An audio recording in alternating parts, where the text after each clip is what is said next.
c'est Florence, je suis ravie de t'accompagner chaque jour qui précède Noël à travers ce calendrier de l'Avent spécial pour les parents. Chaque matin, tu recevras directement ton audio fait avec amour pour te booster, t'encourager dans ta mission de parent.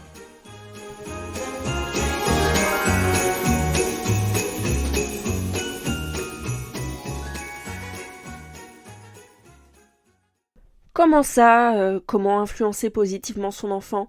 Oui, je te propose cet épisode parce que je remarque souvent que les parents ont peur d'avoir une influence négative sur leur enfant.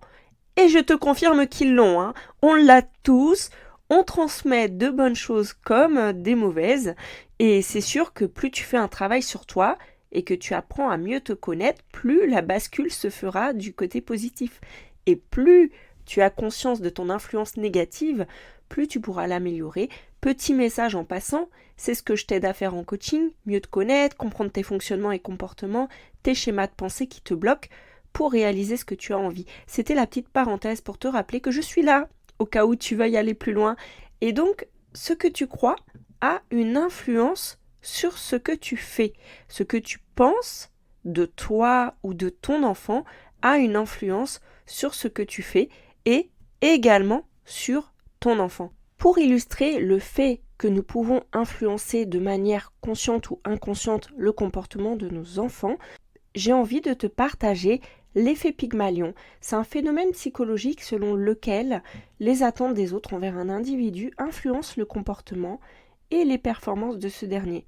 En pédagogie, ça désigne l'influence d'hypothèses sur l'évolution scolaire d'un élève et les aptitudes de celui-ci. Et ce problème est important parce que si les enfants des milieux défavorisés réussissent moins bien à l'école que ceux des milieux favorisés, la cause peut ne pas être uniquement liée aux carences de ces enfants et leur milieu. L'effet Pygmalion, c'est principalement étudié dans le cadre des effets positifs. L'inverse est appelé l'effet golem et se traduit par une performance moindre et des objectifs moins élevés sous l'effet d'un jugement potentiel limité par une autorité, un parent ou un professeur.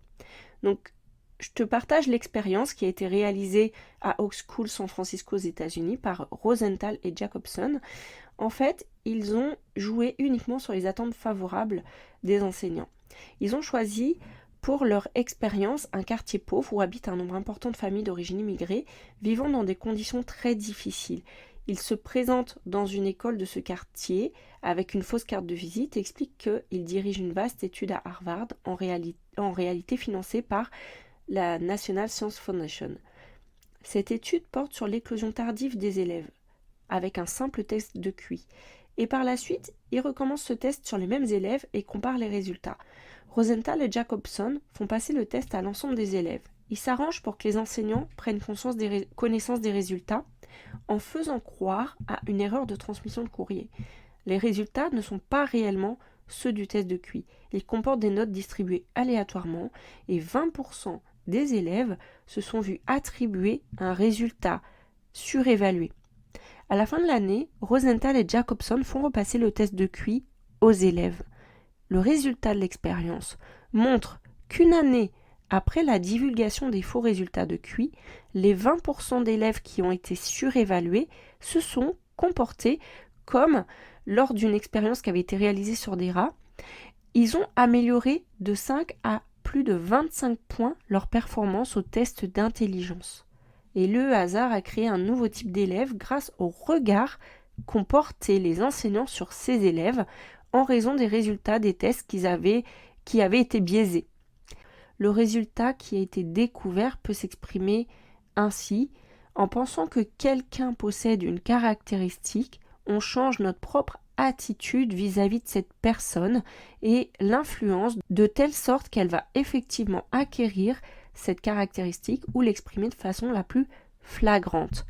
Donc, comment tu peux tirer parti de l'effet Pygmalion dans ta relation avec ton enfant? Tu peux identifier les croyances que tu as sur ton enfant. Si tu penses que il est nul, il n'est pas à la hauteur, qu'il n'y arrivera pas parce qu'il a des mauvais résultats, etc. En fait, la première étape pour pouvoir obtenir une influence positive, c'est vraiment ça, d'identifier toutes les croyances qui vont affecter ton comportement vis-à-vis de ton enfant.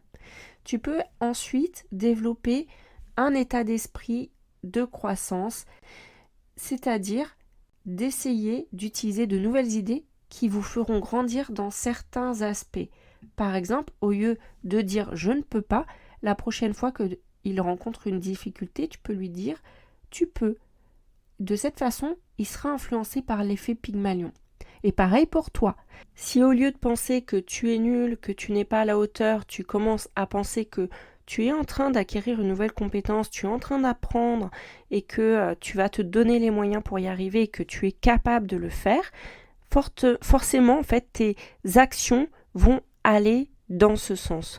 Donc, vraiment, essaye de trouver quelles sont tes pensées limitantes et comment les changer, par quoi les remplacer pour ensuite mettre en place des actions et être vraiment centré sur chercher des solutions et moins sur le problème et tout ce que tu t'attribues comme pensée négative.